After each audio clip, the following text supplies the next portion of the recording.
Rakesh Sarvabutla. Sir, I went through hair transplantation 3 years back. Should I continue minoxidil or go for minoxidil sensitivity test? Should Rakesh, నీకు surgery జరిగి 3 సంవత్సరాలు అయింది. Definite గా ఎంతో కొంత result వచ్చే ఉంటుంది. ఆల్రెడీ మినాక్సిల్ వాడుతూ ఉన్నావు.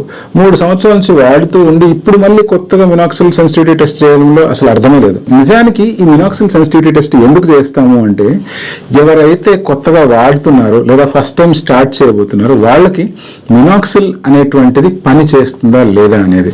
అంటే వీళ్ళకు బాడీలో సల్ఫో ట్రాన్స్ఫరేజ్ ఎంజైమ్ యాక్టివిటీ ఉందా లేదా, మినాక్సిల్ని యాక్టివ్ ఫామ్గా కన్వర్ట్ చేస్తుందా లేదా. అలా కన్వర్ట్ చేస్తేనే మినాక్సిల్ అనేటువంటిది వాళ్ళకు పని చేస్తుంది. సో అది నిర్ధారించుకోవడానికి మినాక్సిల్ సెన్సిటివిటీ టెస్ట్ చేస్తాం. ఎవరైతే ఆల్రెడీ 1-2 సంవత్సరాల పాటు నుంచి వాడుతున్నారో, దాని ఎఫెక్ట్ చూసారో, మినాక్సిల్ పనిచేస్తుందా లేదా అనేది వాళ్ళకి ఆల్రెడీ అర్థమైపోయి ఉంటుంది. సో అలా అర్థమైన తర్వాత మళ్ళీ టెస్ట్ చేయాల్సిన అవసరం ఏమీ లేదు. బట్ మీరు మినాక్సిల్ వాడుతూ ఉన్నారు, మీకు ఎటువంటి తేడా కనపడట్లేదు, డాక్టర్ చెప్పారు కాబట్టి మీరు అలాగే వాడుతూ ఉన్నారు అంటే మాత్రం డెఫినెట్గా మినాక్సిల్ సెన్సిటివిటీ టెస్ట్ చేయించుకొని దాని ఎఫెక్టివిటీని నిర్ధారించుకోవచ్చు. ఒకవేళ మీకే కనుక మినాక్సిల్ సెన్సిటివిటీ నెగిటివ్ వచ్చింది అనుకోండి, అంటే మీకు అంత ఎఫెక్టివ్ లేదు అనుకోండి, మినాక్సిల్ బూస్టర్స్ అనేటువంటివి దొరుకుతాయి. అటువంటి లోషన్స్ ముందే అప్లై చేసి దాని తర్వాత మినాక్సిల్ అప్లై చేసినట్లయితే మీకు మినాక్సిల్ ఎఫెక్టివిటీ పెరిగే అవకాశం ఉంది. దానివల్ల వచ్చే రిజల్ట్స్ మీరు పొందుకోవచ్చు.